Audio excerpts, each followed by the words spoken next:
Naniniwala po ba kayo that si Secretary De Lima ang mother of all drug lords? Who said it, sir? According sa report ay mga tao po natin sa Malacanang ay Sino, si sir? Director Ruel Lasala and Reynaldo Esmeralda, former NBI officer in charge ng Department of I Justice. would like to congratulate them for making this statement.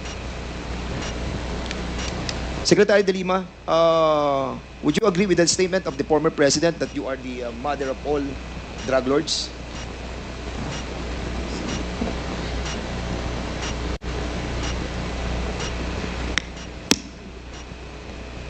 Absolutely false.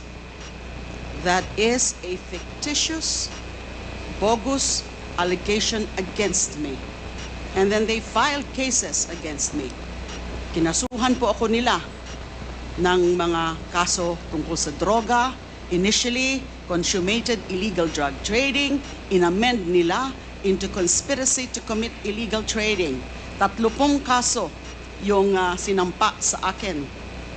Absuelto na po ako dun sa 3 dahil wala po akong kinalaman sa illegal drugs. Kasama lang ho yan sa naging propaganda nila.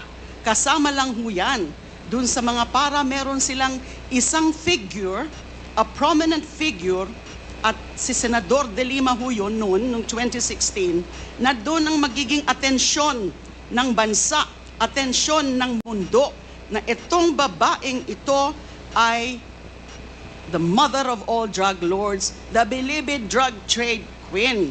Ano pong nangyari dun sa mga nag-oposa sa akin, yung mga beloved convicts, mga nung una, yun ang mga sabi nila, kung ano-ano mga sinabi nila na nag-raise funds ako. Pero kinalaunan, binabawi ho nila yung kanilang mga akusasyon against me. I was cleared of all 3 drug cases. I underwent the whole process. Dumaan po ako sa buong proseso kahit mahirap, masakit para sa akin. Kinulong ako ng almost 7 years na hindi na po nila yan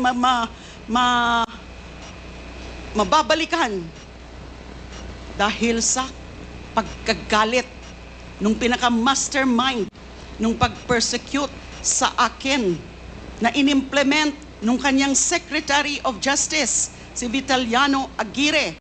At meron pang mga ibang handlers na siyang mga kumausap dun sa mga nagtestigo against me. So that is absolutely false. That is a slanderous accusation against me.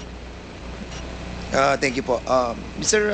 Chairman, Mr. President, meron po ako nabasa na news Observer noong 2017.